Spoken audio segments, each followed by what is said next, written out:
Good afternoon and good evening in some places. I want to welcome you back to another episode of Up Close and Personal with Angela. Of course, I am Angela Thomas Smith. I am the founder of AALAC, which is the African American Author Literacy Awareness Campaign. I'm also the CEO of Aspiring Authors Magazine, where my desire is to bring awareness to brown authors all over this world and to touch on topics that's affecting our brown community. I want to thank you guys for tuning in today. If you would please share this episode with your circle of influence. I promise you, you will be blessed. I've been blessed this week. And I'm super excited to have my guest. She's stopping by from Nigeria. And I'm not going to tell her story. I'm going to allow her to share. So I'm going to bring her up and allow her to share just who she is and what she does. Welcome. How are you? I'm fine. Thank you. Good evening from Nigeria. It's 7 p.m. My name is Chioma Chigozie Okum. I'm from Nigeria. I'm a teacher. I teach in the university. I teach computer science, but I have bias for cybersecurity. So most of my research work is on cybersecurity. So that is not just who I am. I'm not just a teacher. I am also a wife. I am a mother to 3 sons. I have 3 amazing sons. I am also someone's daughter. I'm also someone's sister, and I'm also your friend. So that's basically who I am. So you can say I'm an all-rounder. I'm your friend, I'm your sister, I'm your teacher. I'm also your motivator. So that's basically who I am. And I want to say a very big thank you to Angela for finding me worthy to be on this platform. This is just so amazing for me to be here to share in her circle, to share my life, my story on her circle. This is just so exciting for me, and I don't even know how to express myself. It's so amazing. Thank you for having me. So that's just who I am. Thank you for coming. Yeah. The pleasure is all mine. So I want you to share with those that are tuned in. I know you said that you are more than cybersecurity and you're more than an author. Share with us exactly your journey. What has been your journey to get where you are today? And who are you so we know who you are? Because what my objective is so people would know who you are so that they will follow you. Because I had the opportunity to meet you across the Women We Can platform, which is an amazing platform that empowers women, that let women know that we can. And I had the opportunity of meeting you on that platform. And I want people to know who you are and what's your message. Okay. So I will start from the outset. Okay, where did I start my journey? I was just like every other regular African girl, when you are born, everybody imagines that you just you grow up, you get married, you have children. But I was not the very regular African girl. I had dreams. Okay, my dad was a researcher. He's retired now. He's a retired professor. So I used to get intrigued by the way he used to always, write books, do his research work. He would stay up late in the night, and I would stay up late with him, keeping him company while he does his job and all that. So that's kind of got my attention at a very early age. I just wanted to be everything my dad and my mom were. They are both researchers, okay? So that was just what I wanted. So, I went to moderately good schools. My dad and my mom, they made sure we went to good schools. Okay, I went to good schools. I went to the university. I graduated, and then I got married. And somehow I forgot about all those big dreams I had for myself. I just wanted to, go see the world, have children, just be, just be there, just live a convenient life, live life as it comes. That was me immediately I left the university. So I got married to an amazing man. He's not perfect. He has his flaws, but he has never tried to stop me or to inhibit me, okay, from whatever I want to be. So that was how I got married. I started having children, and I forgot I wanted to be a university professor. I forgot I wanted to be a researcher.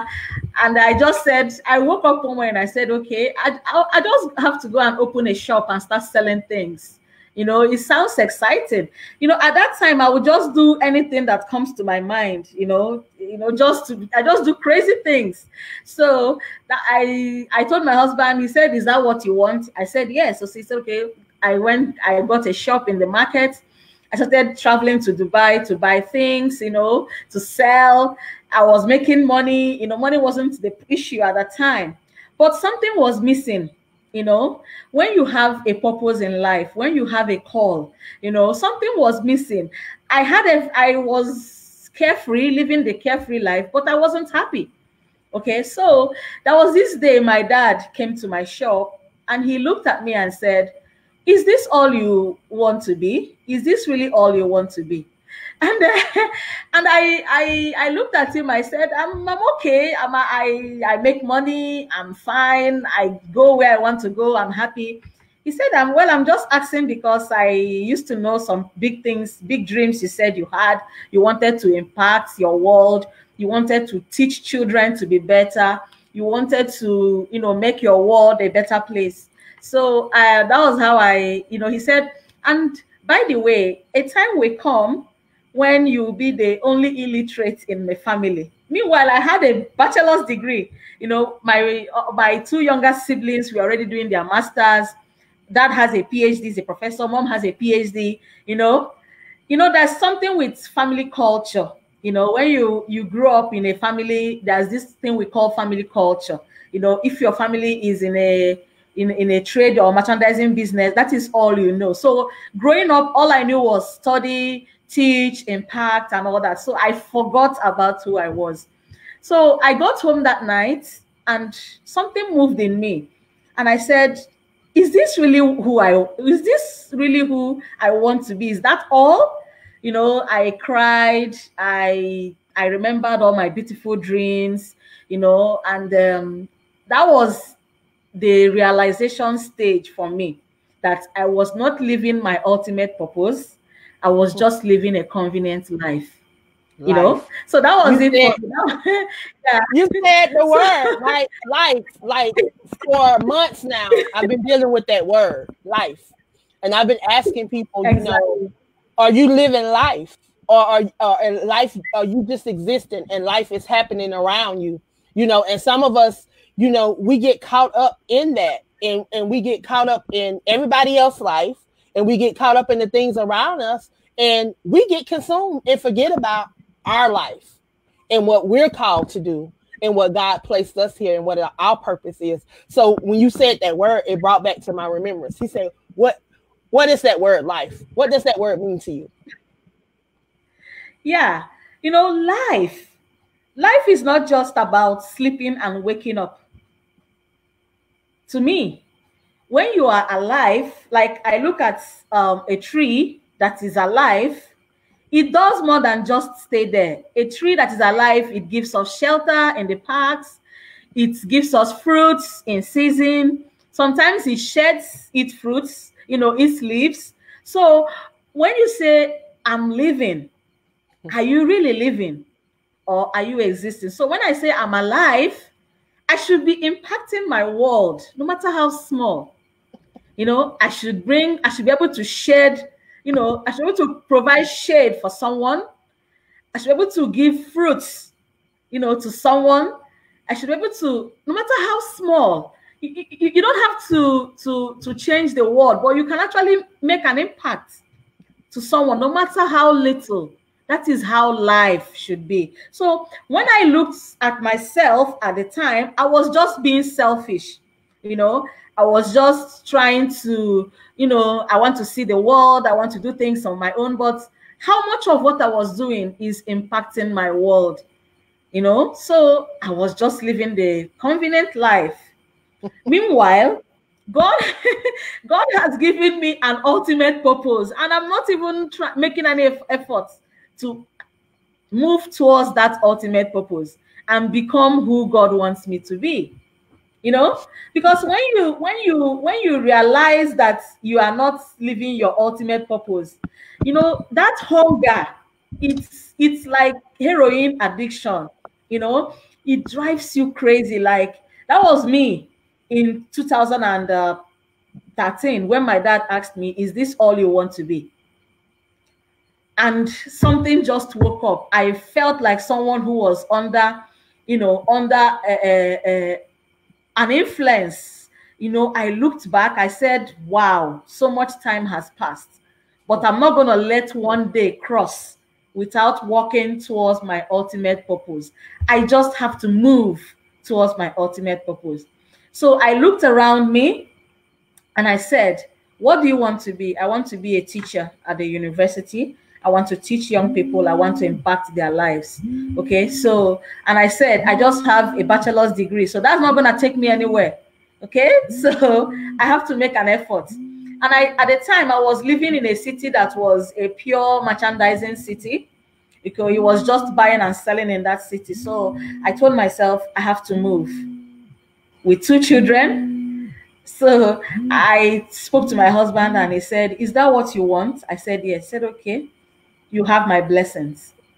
Where do you want to go? I said, okay, let's move to Owerri. Owerri is not too far from where we are living, and there are so many universities around.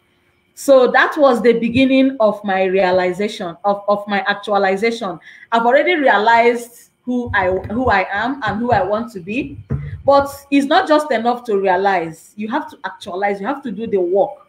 You have to do the work from this is who I want to be to who this is who I am.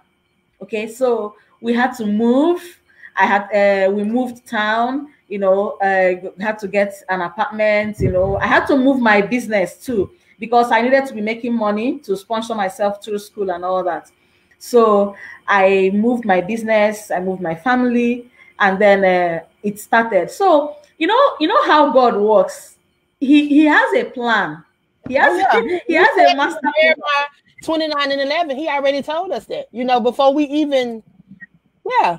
He already has the plan. So when you move away from the plan, you struggle. But when you walk with the plan, things just happen. So when I moved to Owerri, I met this friend. You know, I met her. I noticed that every Saturday she used to go somewhere with her friends. You know, they were groovy like me. They used to go somewhere. So I had to ask them, where do you guys always go to on Saturday? They said they are going to school. I said, wow, school? I want to go to school too. you know, that's why I'm actually in this town. I want to go to school. So that was how, through them, I now got enrolled. I did a postgraduate, a diploma in education and a master's degree in 2014 at the same time. It was crazy. Now, like I didn't want I didn't want to lose time anymore. I have a lot I want to do. So I was pursuing the 2 degrees at the same time. It was stressful, but I had the support of my family. My mom, my younger brother, my husband, and my brother-in-law. They were always there for me. You know, if I had to go write exams, they have to take care of the children. But at the time, I was writing exams back to back, like every other day I was writing exams. So they will help me look after my young children and all that. So that was how, by the end of 2014, 2015, I had a master's degree. And then I felt I was ready. This is time to take on the world. I know I'm ready. But you know what? Life doesn't move in a linear path. You know, so when I said, okay, I'm ready, I need to start applying to jobs, you know, and all that, the jobs were no longer coming. You know, I couldn't get any jobs. You know, I looked at myself at the time. I said, I hope I'm not making a mistake. Did I leave all that money behind? You know, I was going to fall into depression. You know, I said, am I going to leave all? I left all that life of convenience, you know, to struggle to become someone better, and I can't even move forward. You know, so it wasn't an easy time for me. You know, it was a low period. If you read my book Breaking Free, I captured that period, my limbo period. It was a limbo period because it was a period of helplessness. I felt, you know, all the hard work I did is not paying off. What's going on? But God has a plan. You know, so I said, okay, that's fine. I'm not going to feel so bad for myself. So I started doing other things. I started joining associations, you know, my professional body. I started going for conferences, meeting people. That is where the power of collaboration comes. You know, started meeting people, you know, and you know, when you have that fire in you, it doesn't hide, you know. When I go to conferences, I open my mouth and everybody's like, wow, who is this girl? You know? So and I'm not your regular academician, you know, the all serious goggle wearing, you know. I still bring my bubbly self to everything, you know. So that's how I started working hard, you know, started networking, doing research, writing papers.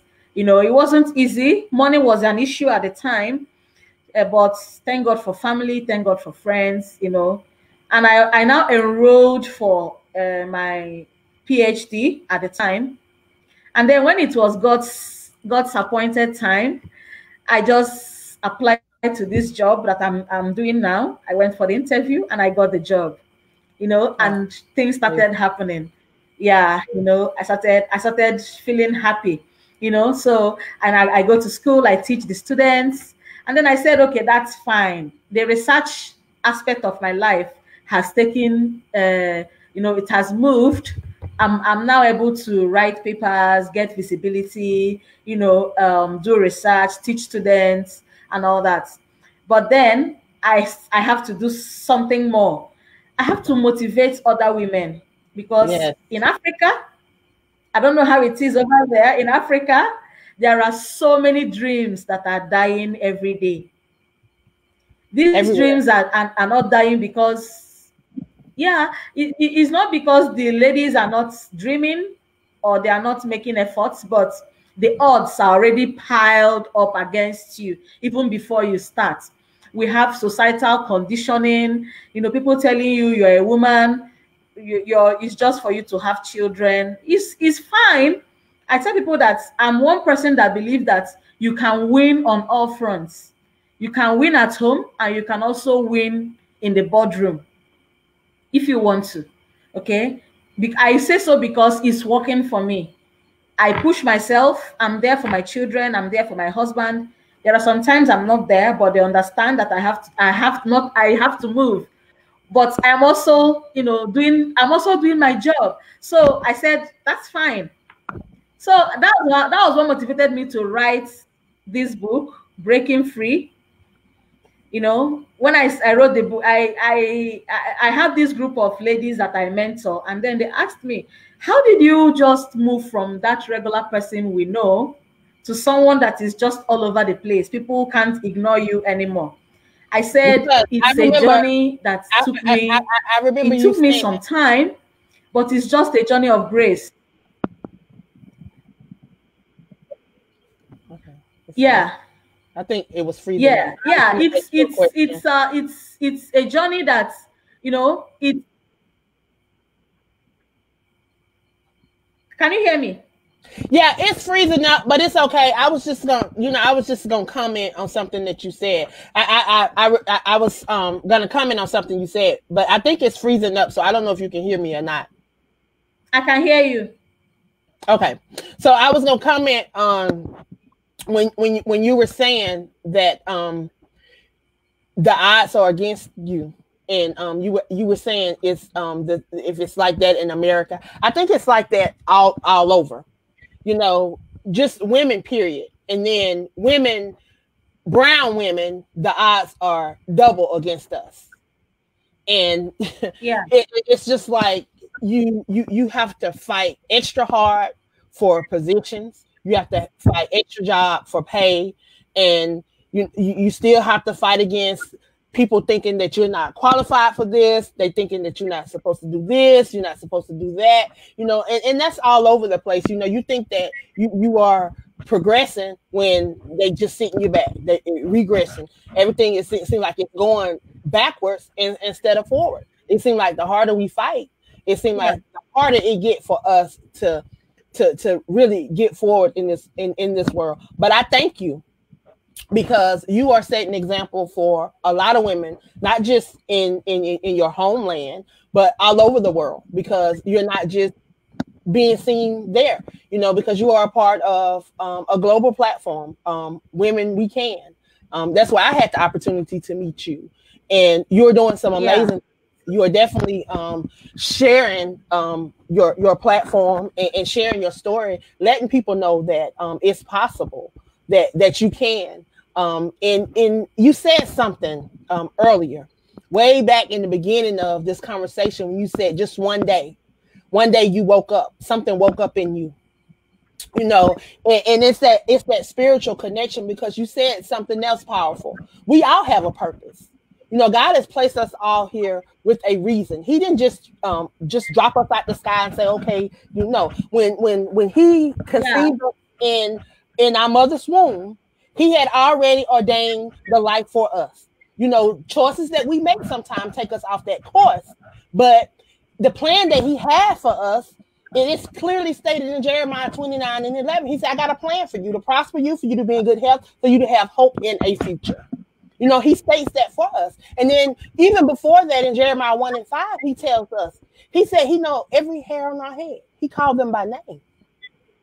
And he called you. He said he separated you. So he knew exactly what you were going to be doing, when you were going to be doing it, and how you were going to be doing it. You know, sometimes we don't understand it, but you had to endure those things, and you had to go through those things so that you can produce that book, number one, and so that you can mentor the people that you're mentoring. Not only that, for the people that's going to tune into this live and hear this live, and these people that's going to hear the replay, because if you're not going through that journey that you went through, you wouldn't have been able to share it here today, and people wouldn't to know that. So I thank you for enduring, and I thank you for sharing your story and being transparent and letting people know, especially the people that are in your homeland, because I know things are different there than it is here in America. And you know, I want to touch on a little bit of that too, because I know it has not been easy. You know, college over here, I know things over there may be a little different, but I want you to share with us. You are in Nigeria, correct? So yeah, I'm in Nigeria. How has the things that are in the news now, how has that had an effect on your journey in life? Yeah. You know, being born in Nigeria, it's a lot of hard work, because you are working against a system that is not designed to support middle class people, and as in people that are not privileged to be in government. Okay, so a lot is happening in Nigeria. If you follow through on my page on Facebook, you see that I'm very vocal about what is going on in Nigeria. Why? Because it's so frustrating. Okay, like you have to go to the university for 4 years, and you see the condition of the universities that we go through here. Everything is just the odds are just against you. There are no infrastructure. You have to pay your way through every step. You know, you have your parents borrowing money, selling property to sponsor you through school, and then you graduate and you can't even get a job. Okay. So I mentioned earlier when I said that when I got ready to get a role in the university, I couldn't get jobs. It wasn't like I was not applying, but when you want to get jobs in the mainstream universities or the big leagues, you either have to know a senator, or you have to know a governor, or you have to be friends with the vice chancellor or something like that. That is just the system we find ourselves in. So you find a lot of intelligent people with, okay, I attended an interview for this job I'm doing now. You know, they said for a particular role, the minimum entry requirement is master's degree. And you saw a huge crowd, like it was humongous. People with master's degrees, publications, without jobs. You know why? Because they don't know anyone. You know, so it's just so frustrating. You know, you graduate, you can't get, people pay money to get jobs. You have to pay, you have to borrow money, you have to sell land, and then sometimes you even pay the money and you are scammed. You know, you lose all the money. That's sad. It's so sad. That's sad. So, and the government, somebody needs to be doing something about it. The government should not be able to do that. And the people that is watching this take place, and I know this ain't just started happening. This has to have been happening for years. And if people are sitting by and just turning a blind eye to what's taking place, that's just unacceptable. And in any way you look at it, it makes no sense to me.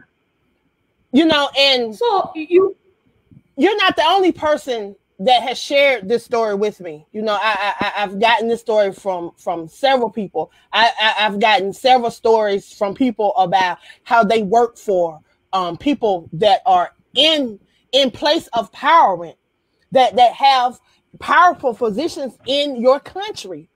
And these people had been paid for months. You know, they in my inbox telling me that they hungry, you know, and I'm like, really? Ain't nothing I can do? I mean, really ain't nothing I can do. All I can do is pray. It's sad. You know, I've cried in my private time. I prayed out in my private time. You know, it saddens my heart that so many people go to the university. They graduate from the university, and then they get shipped off to whatever you can't find services or whatever. They got to work for the government for a year or whatever, or either you try to go and find a job. I've heard there's millions of people unemployed and have degrees. Just imagine the people that don't have degrees that's unemployed. Yeah. So and then you think about how you guys, y'all not as fortunate as a lot of people are in America, because you know we have plants, we have mills, we have these factories that people can go to and work if they decide not to go to college. You know, because that's what runs the rest of our economics. Is these factories and these what they don't ship out to China and to Mexico. You know, we do have these factories here, but y'all don't have that because y'all government is not allowing y'all to be developed. You know, there's no way in the 21st century that our homeland shouldn't be developed more than it is.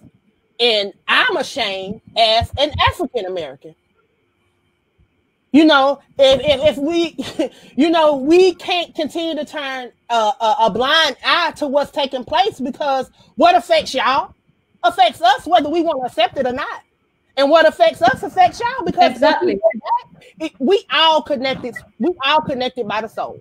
We all come from one God, and we all come from one place. If you want to track it all back. When are we going to stop allowing outside forces to dictate to us what's on the inside of us? You're on a good track. You're teaching women that they have the power within them. You tapped into yours. When that spirit woke you up and said, okay, now what am I going to do? And I'm going to make a difference. because this ain't what I'm supposed to do. You know, my spirit woke me up too and said, okay, it's time for you to make a change. This ain't it. So I had to start sharing my story. I had to start letting people know that there's still love out there. People still love you. There's still hope. And don't let people dictate to you what's on the inside of you. Find out who you are. Find out who God said you are. Whoever your creator, whatever you worship, whoever, whatever. But at the end of the day, it's one. But whoever the creator say you are, find out who that creator say you are. Tap into that. You know, I used to wonder all the time when people used to say, God is good, God is this, until I knew for myself. See, I went to church all my life, but I didn't have that relationship with God until I got that relationship and got that spiritual connection. I didn't know that feeling. I didn't know what it was to know how good God was. But I tell you, now that I look back over my life, when I didn't understand all those things that I was doing, when I didn't understand why I got shot point blank range with a shotgun, when I didn't understand why I was trying to commit suicide, now I understand. Because that journey that I endured during that dark time, it was not only just for me, but for the people's lives that I'm going to impact. And those people people that are tuning in, people that are thinking that, you know, they cannot, that I'm in a place that I can't. You know, there's somebody that's in your same town that's saying, oh, I can't do this. But they're going to hear this. They're going to tune in and they're going to hear you say all the things that you did. Not only that, I want you to share with them how they can get your book, how they can follow you, how they can reach you on your different social media platforms. I want them to be able to connect with you because you have a message that needs to get across and it needs to get out. People need to know that there is hope if they just apply themselves. Because you touched on a lot of stuff today. You activated your faith and you did the work. Because people don't understand faith without works is dead. You can't get nothing from God just by just thinking and believing. You got to put the work in. You have to work. And you did that. So you are an example for many. And I definitely want to share your message across my platform for those that tune in, because I get a lot of people from Nigeria and from different parts of Africa that follow me. And I want them to know, and, you know, and I get different things. You know, some of them are doing things like you. And then some of them are in a place where they're losing hope and they're struggling. And they need to know that there's still hope. There's still hope. And that God has not forgotten them. But they got to tap into that's inside of them and figure out what it is that they're supposed to be doing. But they have to know that they're not alone. So that's why they need more women like you and myself to share their testimonies and to share their journey. So I want you to share right now how those that tune in can get in contact with you, how they can follow you. Okay, I'm pretty much very available online. You can buy my book, Breaking Free. Let me try to see if I can share my screen. Is it possible? I'm trying to see if I can share.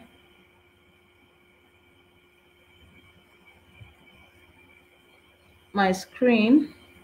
Okay, so you can buy my book from Amazon. It's available on Amazon, Breaking Free, authored by Chioma Chigozie Okum. Breaking Free, my ultimate self-actualization journey. You can find it on Amazon. Is there, available on Amazon. And then I'm very much available online. You can reach me on Facebook. My Facebook name is Cyber Chioma Chinaka Chigozie Okum. Cyber Chioma. Yes, I got that name, Cyber Chioma, because I talk a lot about cyber security issues and how we can stay safe online. So you can reach me, Cyber Chioma. Once you type Cyber Chioma, I have a personal blog, I have a page, and then my profile, my Facebook profile is Cyber Chioma Chinaka Chigozie Okum. I'm also available on LinkedIn. Chioma Chigozie Okum. I'm on Twitter, Cyber Chioma. I'm on Instagram, Cyber Chioma. So I'm very much available. So you can actually reach me on any of the social media handles, and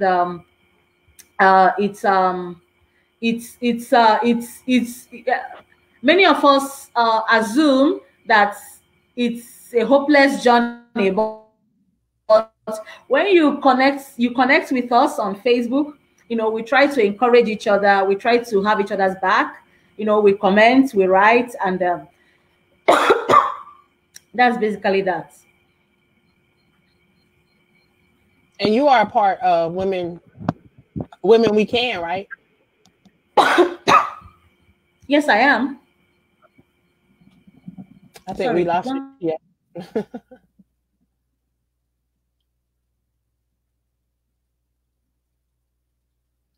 I don't know what happened. I don't know if we lost her or not.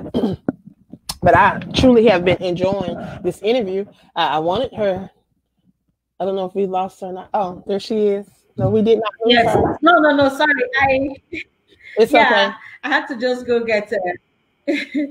Okay, so I'm a part of the global organization Women We Can, where we try to encourage women that we actually can.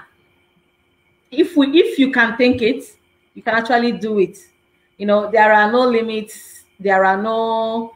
It's just you stopping yourself. That's what I tell myself, that the only competition I have in life is myself. The only person stopping me is myself. No other person has the right to stop me or to ask me, you can't amount to anything. I'm the one limiting myself. So if I can dream it and I can will it, then I can do it by the help of the Almighty, because He has given us all the graces, all the enablement, all the help. Yeah, I tell people that you actually cannot succeed alone. You need help. You need people to step on. Okay, look at what Angela is doing for me today. There's a lot of help. People pay money to get this kind of visibility. People pay money. People do a lot of lobbying to come on this platform. And she just reached out to me and said, "You want to share?" I said, "All right, I want to share. I want to share, like, seriously." So you need people. You need to get help, and that is one problem we have. Especially we women, we don't know how to seek for help. Maybe we are scared that the next person we know that we are struggling or that we are having issues, but everybody has a demon they fight. If you realize that everybody has a demon they are facing, even that person that looks like their life is so picture perfect, they actually have something that they are fighting. So look for help. Look for help. Seek help, and God will always direct you to who will help you to achieve your set out purpose. When I this year, when I didn't wake up this year I didn't know I was going to do a lot of things I did this year. I founded a company, Tech for All Global Services. We do a lot, from advocacy to research to trainings, capacity building, and all that. I've written 2 books this year. My story, my autobiography, Breaking Free, and then a book on cyberbullying, which I wrote, Mitigating Cyberbullying. I've written 2 books, and all this happened from COVID till now. All these things happen. I've also done a lot of talk shows. I've spoken so many places. All these things didn't happen because of who I am. It happened because people saw the good in me and decided to help. I have this friend, Osinakachi. When he saw me on LinkedIn, he said, "Hey, ma'am, you are just wasting your talent here. You need to, we need to push you to the world, And this young man just took up my course. As in, you will push and push and push. You know, I met a lot of friends. I have met so many wonderful people, including Angela. You know, so many people. I've met people. You know, they see you and they offer help, and you take their help and you take their hands and you climb to the next level. You know, and when you're climbing, you're also dragging people from you know, with you as you grow. So women, we should learn how to talk. We should learn how to also seek for help and collaborate. You can't go far if you don't collaborate, because when I bring my crowd and you bring your crowd and we collaborate, we get a bigger platform. I just imagine me talking on Angela's circle, and people who live in the States and across the world are actually seeing this face from Nigeria. It's amazing.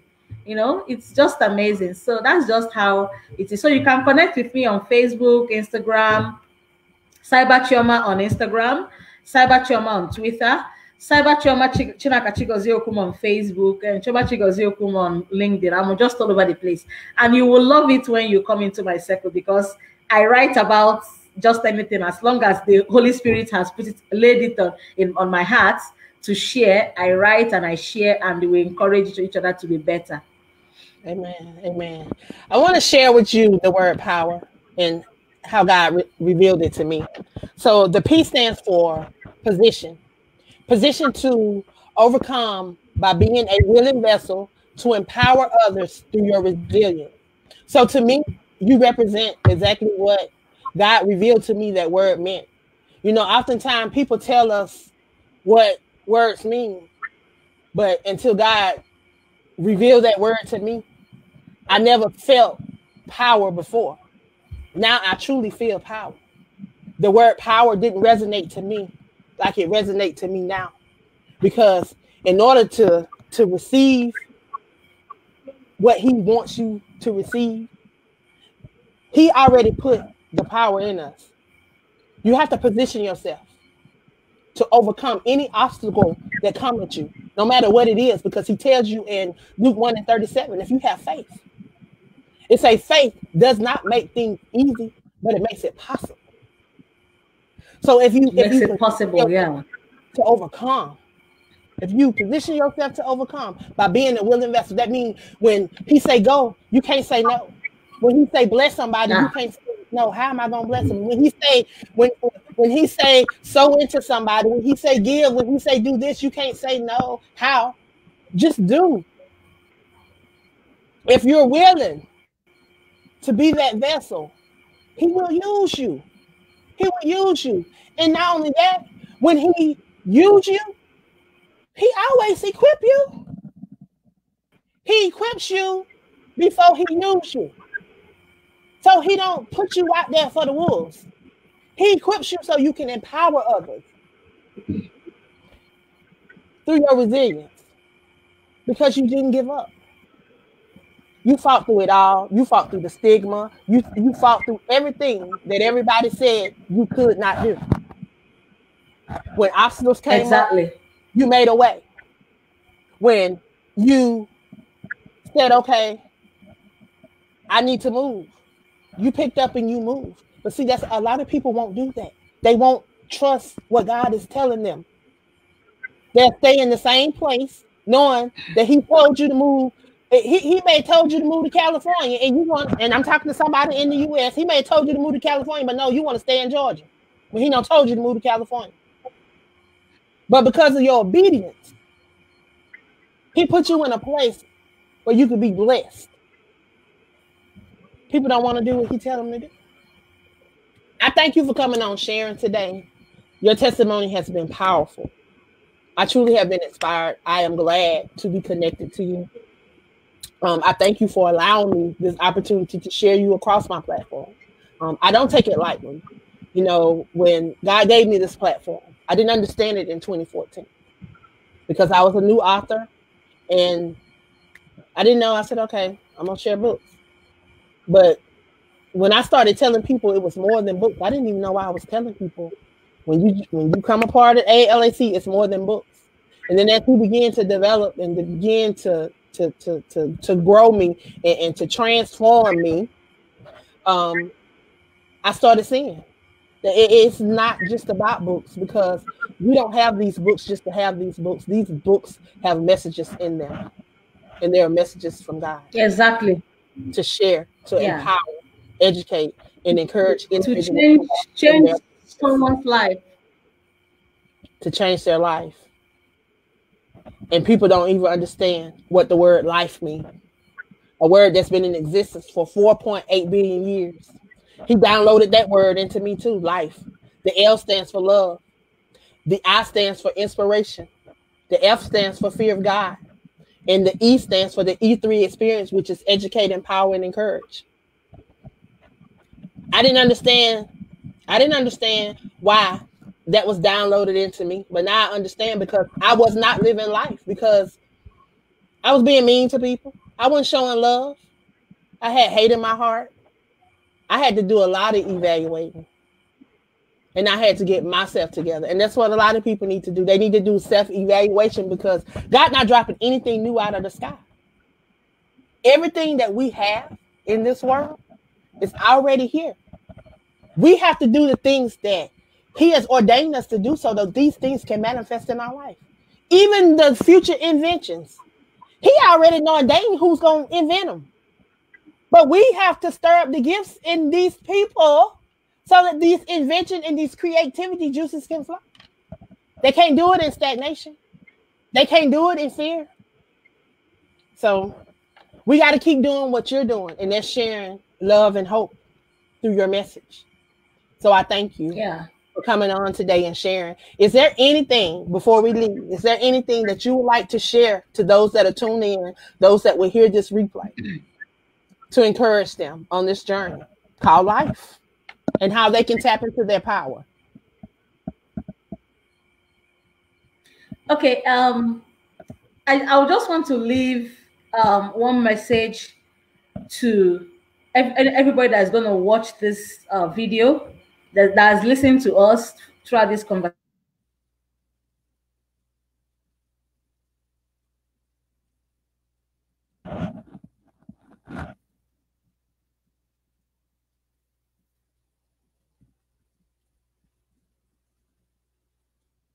I don't know if it's froze. Did it froze? Did it freeze? Did it freeze? It may have not. Let me see. I think it froze. I don't know if we can bring her back or not. It may have froze. But we did get a chance to talk to her. But I think it froze up. Sometimes it freezes up, and we did get a chance to allow her to share. So I thank her for being able to come on. Again, she did share how you can follow her. I will try to post her links so that you guys can follow her over on Facebook. She is my Facebook friend. So you will be able to connect with her. Again, I want to thank you guys for tuning in. I tell you, I truly have been inspired on today. I hope you have been inspired. If you have been inspired, I wish that you would please share this broadcast. I will be back tomorrow at 12 p.m. With two more amazing guests, 12 p.m. and 1 p.m. Tomorrow and Thursday. So please tune in and catch me then. Like always, I thank you guys for all your support, and have a wonderful rest of your day.